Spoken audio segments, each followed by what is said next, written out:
Every team, every topic, everywhere. This is Believe.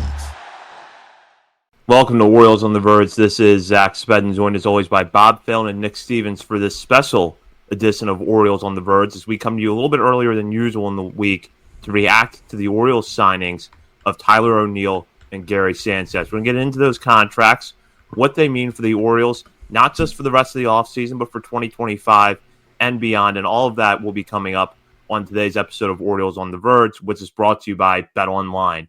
BetOnline continues to be the world's most trusted betting platform and your number one source for online betting.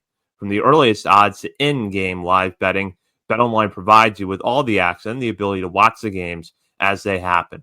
With the largest selection of odds on everything from football, the NBA, and college basketball, NHL, to UFC.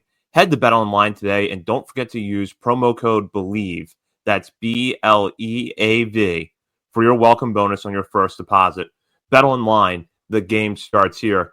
Now, on Saturday, in very close succession, we had two major stories break involving the Orioles. One of them is their signing of outfielder Tyler O'Neill, who agreed to a 3-year, $49.5 million contract after a resurgent year in 2024 with the Boston Red Sox. That contract will include an opt-out after the 2025 season.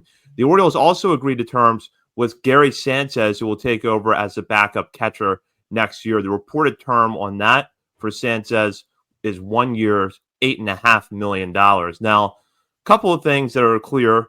One, we are seeing the Orioles spend a little bit. Right now, Roster Resource has their opening day payroll projected at $122 billion, which would be the highest in any season since 2018. And they're probably not done yet, as we're going to talk about today. But we'll focus first on these two moves, starting with O'Neill.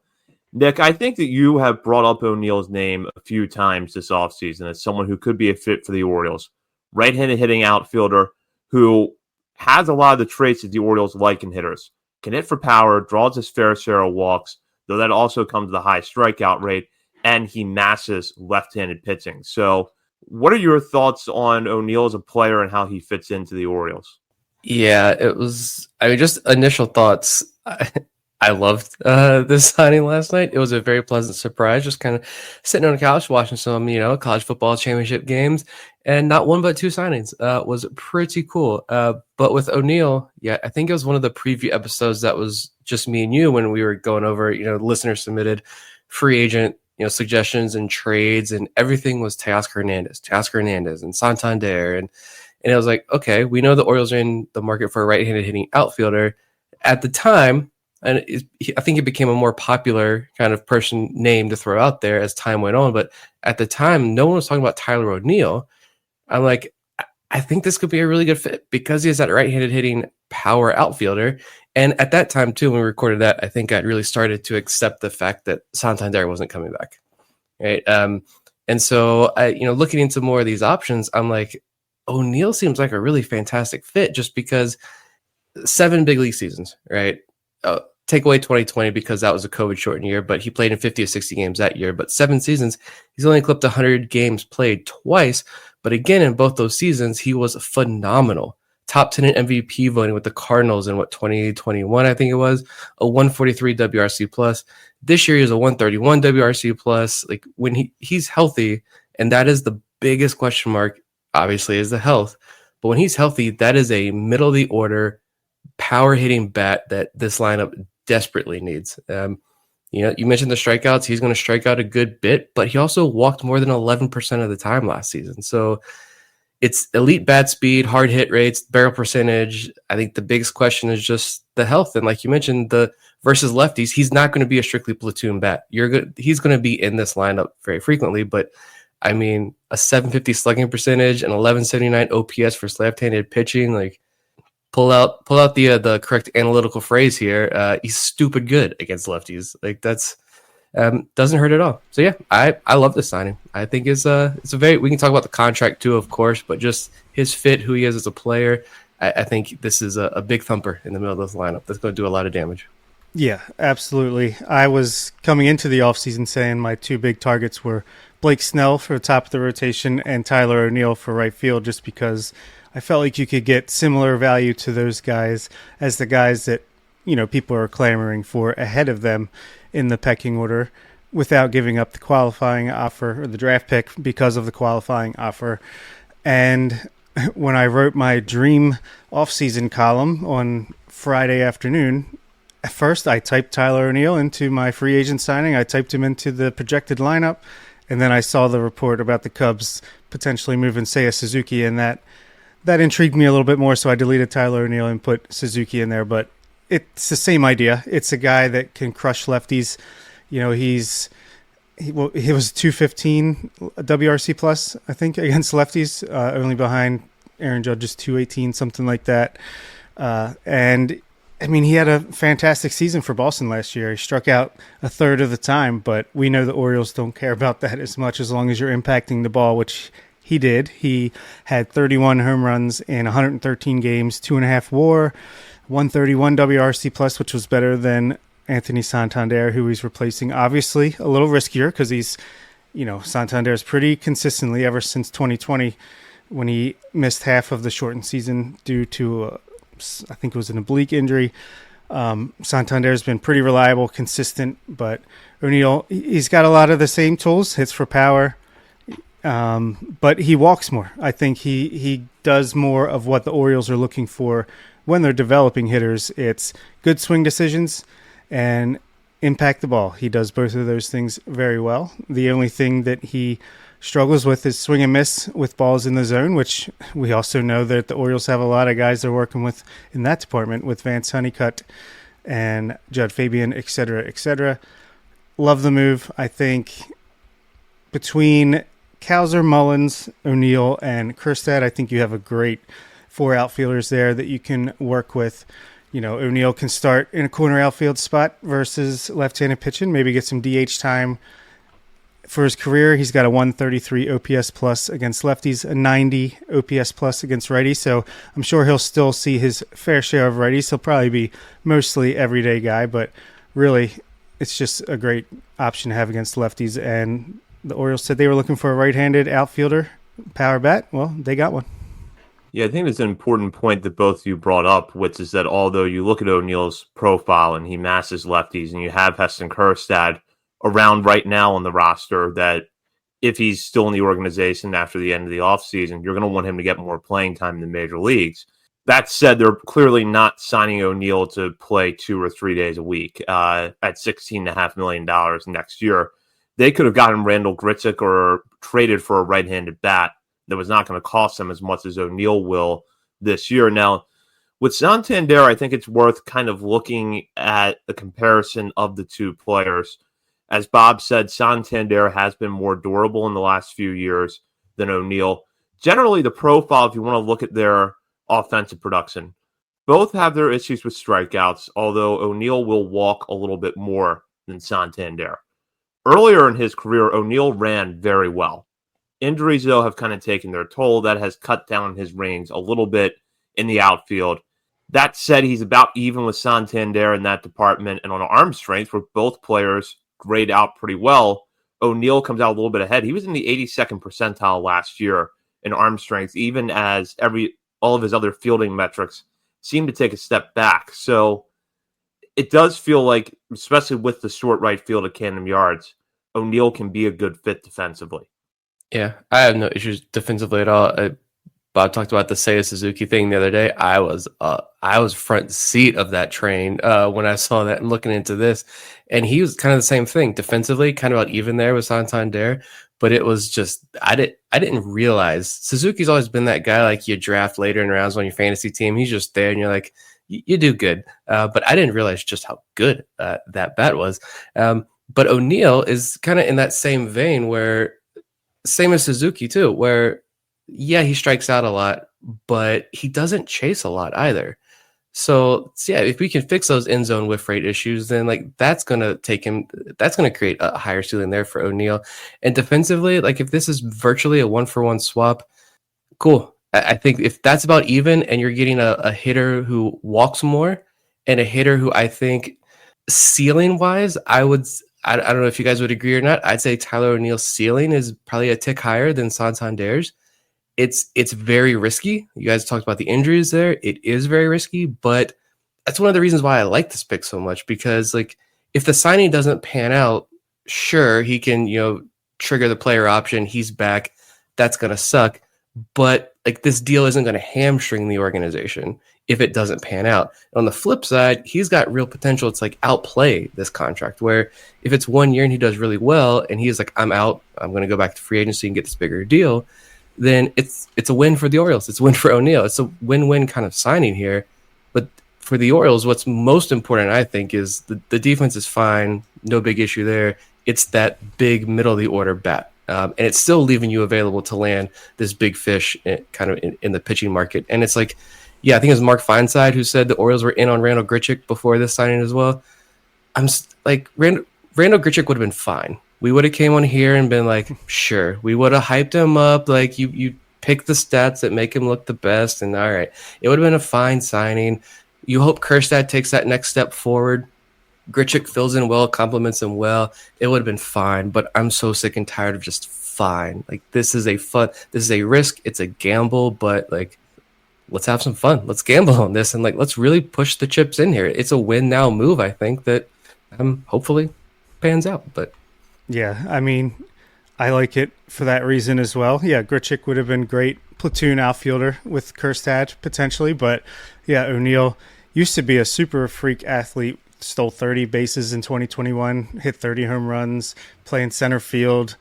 But now he's more of a lumbering hawk type of guy who can handle a corner and has a cannon for an arm, as we've talked about. So maybe more Austin Hayes-esque, but probably even a little bit better than him. Yeah, I had another point I was going to say, but I've lost it. Before we move on to talk about Sanchez, I do want to talk about Santander a little bit, because O'Neill's signing likely spells the end of his time as an Oriole. And Nick said it, I think that as the offseason has progressed, we sense that Santander probably wasn't coming back. And not anything specific to that other than maybe that you're not hearing a lot about the Orioles in negotiations. To keep Santander, it also seems like players are going for a little bit more than we expected at the onset of the offseason. So maybe Santander is in line for a big 5-year contract somewhere, like some outlets have suggested he could get. It's just kind of, let's say that this is the end of the road for Anthony Santander. What he has done for this franchise over the last several years has been nothing short of valuable. He's going to probably end up being an Orioles Hall of Famer one day.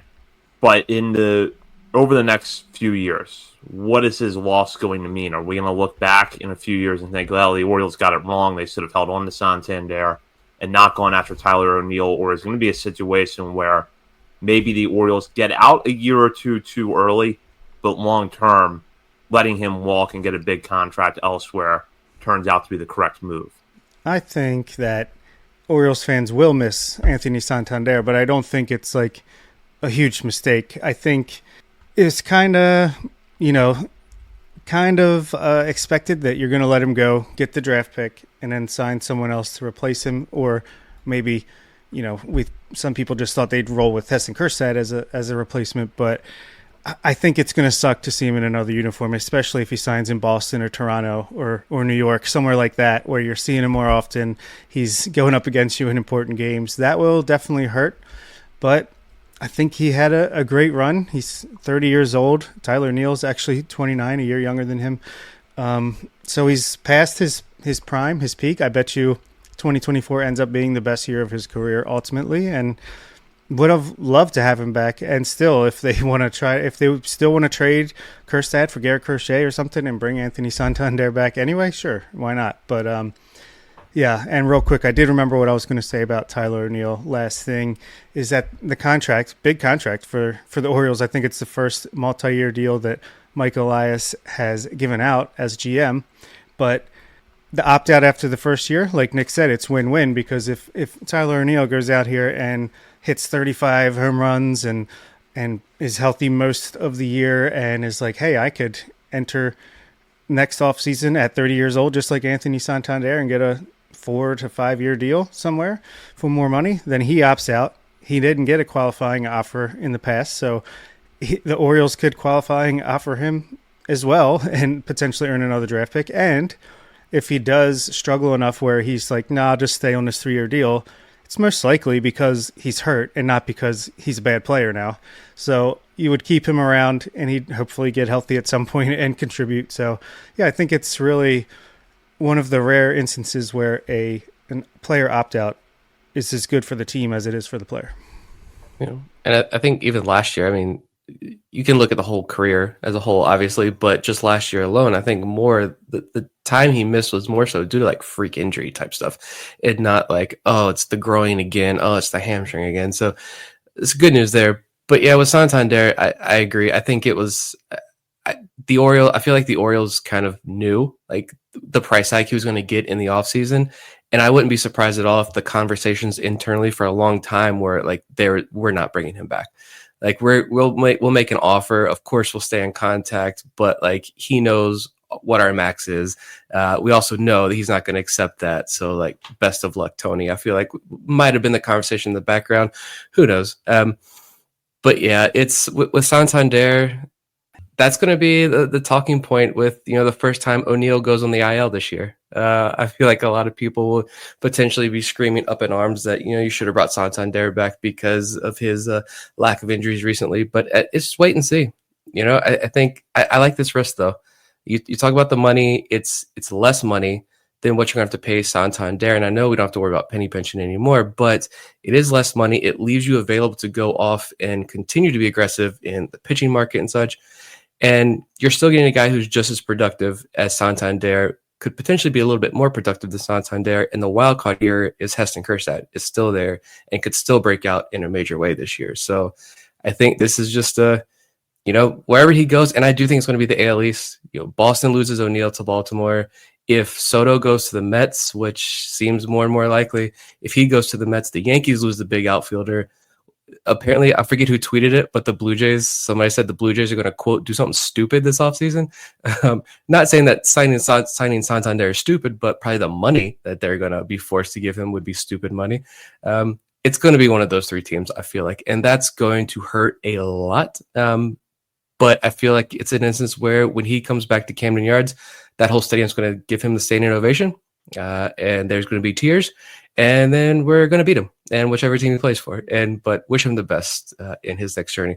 But also, one more thing about this outfield, though. I don't know. Do you guys think we're done? Or are we going to roll with Daz Cameron potentially, who, mashed lefties last year with Oakland, 134 WRC plus against lefties? Or do we think there's still maybe a Randall Grichuk type signing or an Austin Slater, type move that they will still bring to shore up things?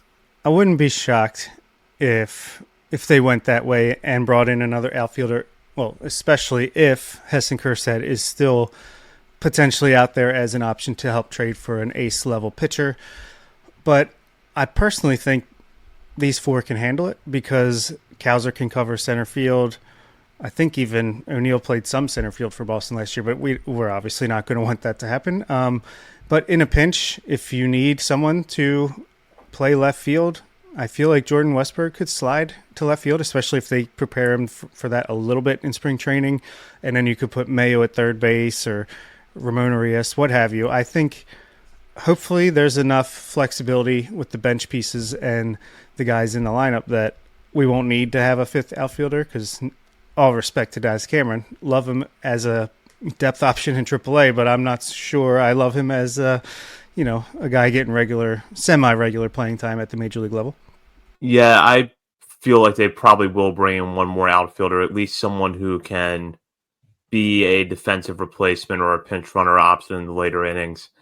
It may not happen until spring training, honestly, but it's entirely possible that it does. So I wouldn't rule that out. And then, with Kjerstad possibly being a trade chip, that's something we can get to down the line in the offseason. But for now, let's assume that Kjerstad is back. I think they would still want one more person in there who's going to be a little bit better than Daz Cameron to do some of those specialized things on defense. Yeah, that's a good point about spring training. Maybe Ramon Arias traded for the outfield version of Ramon Arias, something like that. Yeah, but we'll have to see what happens. And we'll move on now to Gary Sanchez, who signed a one-year deal with the Orioles to essentially become the replacement to James McCann as a backup catcher. Now, Sanchez, when he broke into the league a little less than a decade ago, with the Yankees, was one of the more intriguing young stars in the game. He finished second Rookie of the Year voting in 2016, despite appearing in only 53 games that year. And then over the next 3 seasons, he would log 2 All-Star appearances. After that, though, things just kind of dropped off for him. His inability to make consistent contact caught up with him. He had a few seasons affected by injuries. The Yankees eventually moved on from him, traded him to the Twins. He then, after a year with the Twins, split the 2023 season between the Padres and the Mets, and then spent all of last year in Milwaukee as their backup catcher. And really, if you want to summarize Sanchez in a word, it would probably be, or in a sentence, it would be bat first backup catcher at this point. The defensive numbers have never been great with Sanchez, and that continues to be the case. And still strikes out, I think, a little bit more than you would like to see. He's not going to hit for high average, but he does give you home run power. So the way I kind of see this, and I'm curious to get your guys' thoughts, is that I feel like the Orioles, knowing that they only want to catch on a 1-year deal because of Samuel Basallo being in AAA and likely being big league ready in 2026, decided to try to raise the ceiling a little bit offensively out of that spot, because while Sanchez and McCann are similar in some ways, which I'll get into in a little bit here, Sanchez unquestionably has more power and gives you a little bit more of the bat. I know for myself, I'm kind of lukewarm to this signing, but Nick, starting with you, what are your thoughts on this move? No strong opinion. It's the backup catcher job, right? It's a 1 year, it's a stopgap deal. Like you said, the hopes, obviously, Samuel Basallo being that guy, maybe at the end of this year. Although I feel like there's no need to rush Basallo, unless he just forces the issue by the end of the year. But this is the guy. This is just someone to come in for 1 year. And I think it was after the show. I don't think it was during the show when we were talking about this. But these two things may not be connected at all. But I almost wonder, you've got Robinson Chirinos there now as the bench coach. One of the big reasons why I think a lot of people wanted McCann back was the leadership qualities, right? Which made a lot of sense. But I almost wonder if like Robinson Chirinos can help provide some of those leadership qualities for Adley and other catchers and the pitching staff and et cetera. And so you don't necessarily need to bring James McCann back. It doesn't necessarily need to be like, an Elias Diaz or one of these premier defensive backstops either when, let's shoot for the moon. Again, just like the Tyler O'Neill signing, let's shoot a little bit higher and bring in a more offensive-minded catcher, like you said. And I like it. You move the wall back in just a little bit, change those dimensions again, and immediately sign 2 right-handed power hitters. Overcorrection, right? But yeah, his league average bat last year, like 96 WRC plus, that's top 30 in the game, near 10% walk rate. It was almost double what James McCann gave you. So same thing. Both of these signings give you more power and a higher walk rate. That's what I like about both of these signings. And defensively, sure, yeah, is he great overall defensively? No. Is he better than McCann? Yes. I think the defensive metrics spell that out pretty clearly. So I like it. I think I saw a lot of people kind of upset about the $8.5 million price tag. Who cares? It does We're not rich matter. now. Yeah.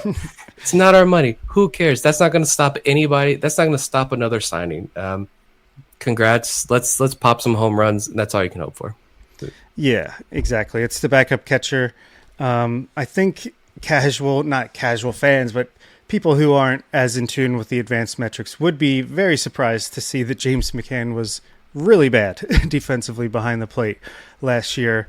And obviously he's not a great bat when he's standing at the plate hitting either. So I think, hopefully anyone we would have signed would have been an improvement over James McCann. But I think Gary Sanchez definitely is, especially offensively. And surprisingly, he's been about average defensively, I feel like, since he got out of New York and played with the Twins and then the Brewers, who are really good at getting catchers better defensively and framing-wise behind the plate. Hopefully he can continue to carry that with him. Let's see. He had a Steamer projects him to have a 98 WRC plus with the bat. James McCann projected to have an 83 WRC plus. Like you said, he's going to be about average to a little bit above walk rate. Strike out more than you like. And again, just like with Tyler O'Neill, it's just about he does things the Orioles are preaching. So it's not like he has to go fully against the grain to come in here and do what the hitting coaches are going to want him to do. And like Jack says in the comments, at least maybe he could come in here and help end a game for the Yankees in the wrong favor. Worded weird, but by me. But yeah, hopefully he can help us take down the Yankees and the rest of the AL East. And look, he's probably going to play start 50 games behind the plate if he stays healthy all year. But at least you don't have a zero on the bench if you need a pinch hit late to try to tie or win a game. It's a better option than Rene Pinto, that's for sure. Yeah, I think that with backup catcher, there's a tendency to overanalyze that position a little bit. But when Adley Rutschman plays as much as he does, and this signing I think pretty clearly spells out that the Orioles don't plan to change Adley's workload next year, the backup catcher's importance is going to be diminished by that a little bit. And if Adley Rutschman is hurt, you've got bigger problems on your hand anyways than who's going to replace him. So that's a hard job to fill regardless of who's going to be back there. I think with the defense, what's interesting when I looked at it is you're both right. A lot of McCann's numbers last year were not very good. And while it was always seen that McCann was maybe better than Rutschman at controlling the run game, which I think he has been a little bit better over the last 2 years than Rutschman in that regard, Sanchez is about the same. So you're not really looking to step backwards there.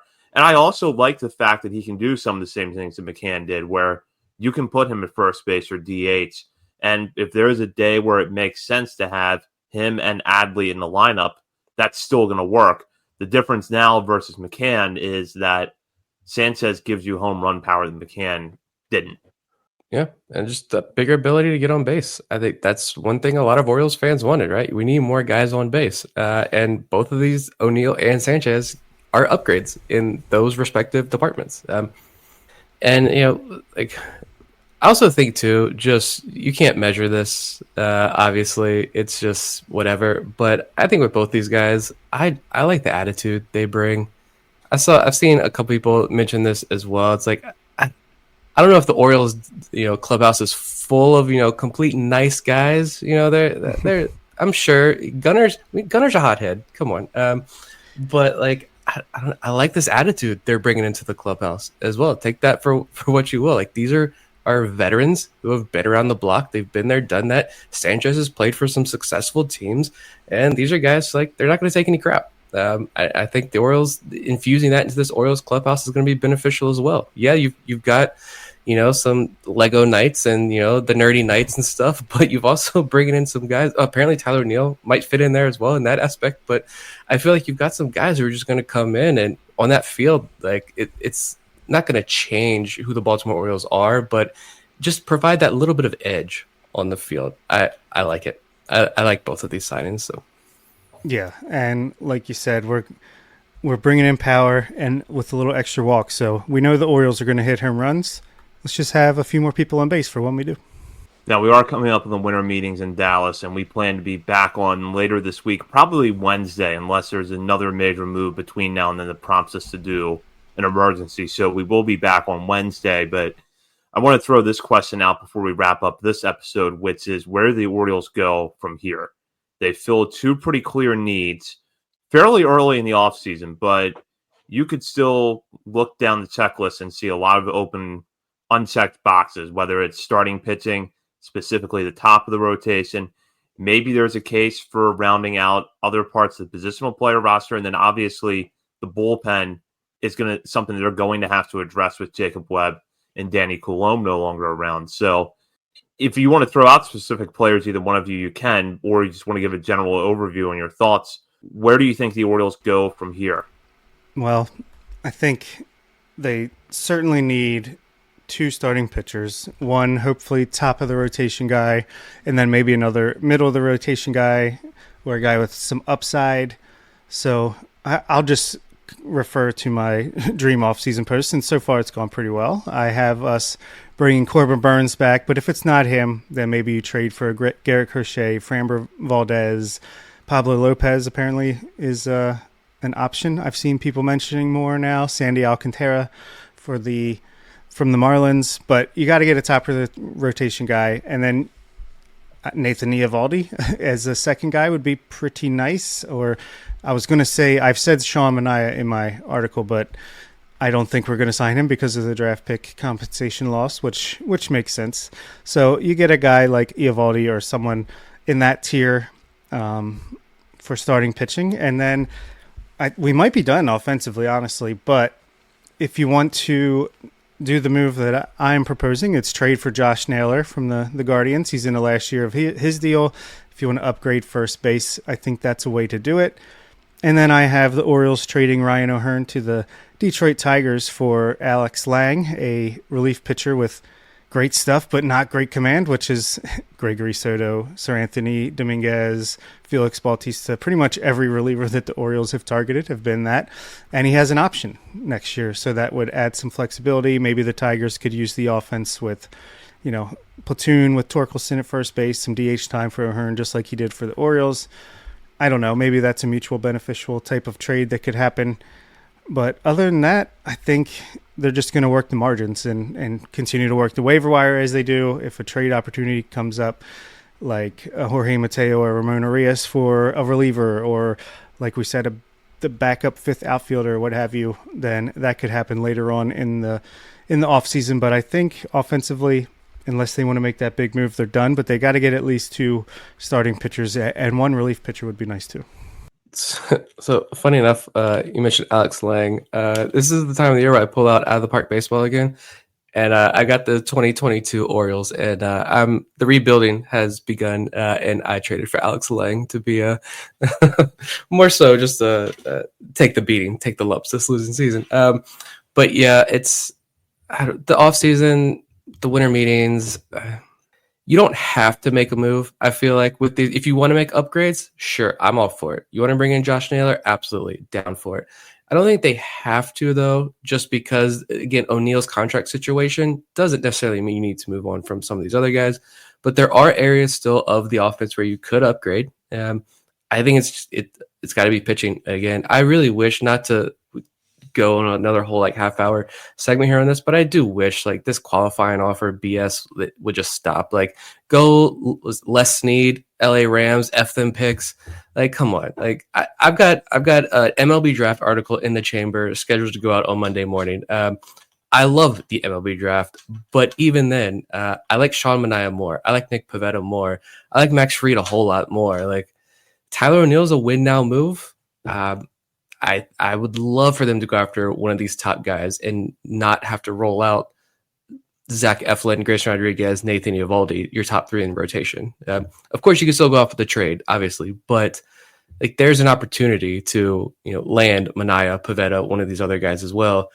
If there's mutual interest there, I'd like to see the Orioles be aggressive and go after those guys as well this offseason. But I think at the winter meetings, it's pitching. I think that's got to be the focus, and no more of. You always can't help it. It's a two-way street. But when it comes down to pitching, no more. They were aggressively in on this guy. Let's bring in one of these big fish, or let's pull that trigger on that big trade and make something happen. It's the ace thing. I think is unsettling for everybody. It's who's going to be that ace, and until we have that in place, once that's in place, I feel like anything else that happens, I don't care. If you want to bring in, some of these guys, avoid the qualifying offer thing, sure, go for it. No big issue.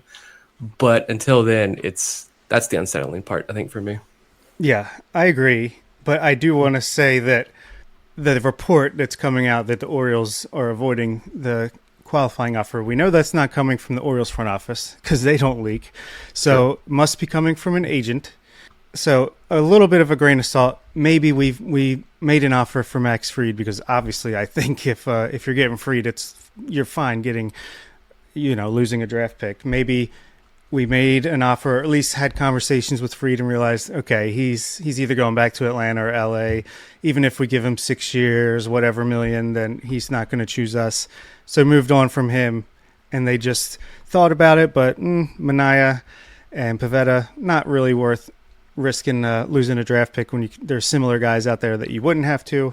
So it's an easy way for something to get blown up, because if it's true that hard line stance, nope, we're never giving up a draft pick with the qualifying offer player, yeah, that's ridiculous. But I doubt it's quite like that.